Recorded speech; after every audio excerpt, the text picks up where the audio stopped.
Question number 70, छायिक सम्यक दर्शन किसे कहते हैं, उसका क्या स्वरूप है।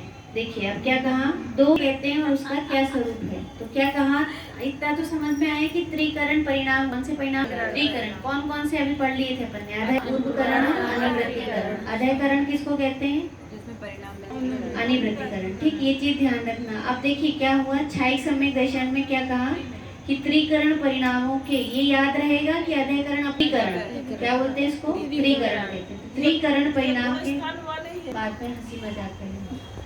अब यहाँ पर सम्यक दर्शन, कौन सा सम्यक दर्शन, छायिक सम्यक दर्शन। छायिक सम्यक दर्शन में होते हैं अनंतानुबंधी। कौन है, अनंतानुबंधी। तो अनंतानुबंधनी का क्या होता है, विसंयोजना रूपी क्षय। इसको क्या होता है, विसंयोजना रूपी क्षय। विसंयोजना का अर्थ मैंने बताई थी, मतलब होता है कि अनंतानुबंधी जो थी वो किसमें परिणमित हो गई, वो प्रत्यक्षानावरण और संतुलन। इसके जितने भी कर्म परमाणु थे वो कर्म परमाणु किस में बदल गए, अप्रत्यक्षानावरण या प्रत्यक्षानावरण में बदल गए या संतुलन में बदल गए। समझ में आया, प्रत्यक्षानावरण या संतुलन में परिणमित हो गई तो उसको ही क्या बोलते हैं, विसंयोजना।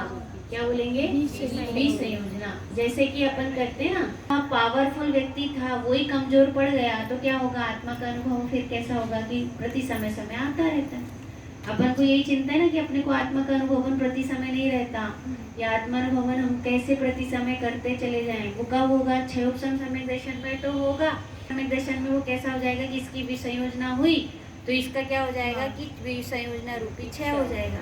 और ये दर्शन मोहिनी की जो इतने भी हैं वो तीन प्रकृतियां, उनका क्या हो जाएगा, क्षय हो जाएगा। तो क्या कौन सा सम्यक दर्शन हो गया, छायिक सम्यक दर्शन हो गया। समझ में आ गया, कठिन नहीं है भाभी।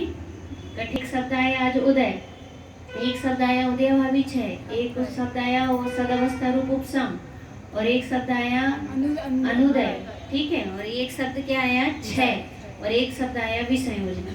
ठीक है, तो कितने, बस तीन सम्यक्त में विशेष चीज से समझना है, औपसमिक सम्यक दर्शन, छायोपसमिक सम्यक दर्शन और छायिक सम्यक दर्शन। और तीन शब्द विशेष कौन से आए, अधयकरण, अपूर्वकरण और अनिवृत्तिकरण। बस इतनी सी चीजें हैं, तीन चार के लिए होता है। अब इसकी अवधि बताई ना, विसंयोजना बता दी, अब इसकी क्या बताई गई, अवधि।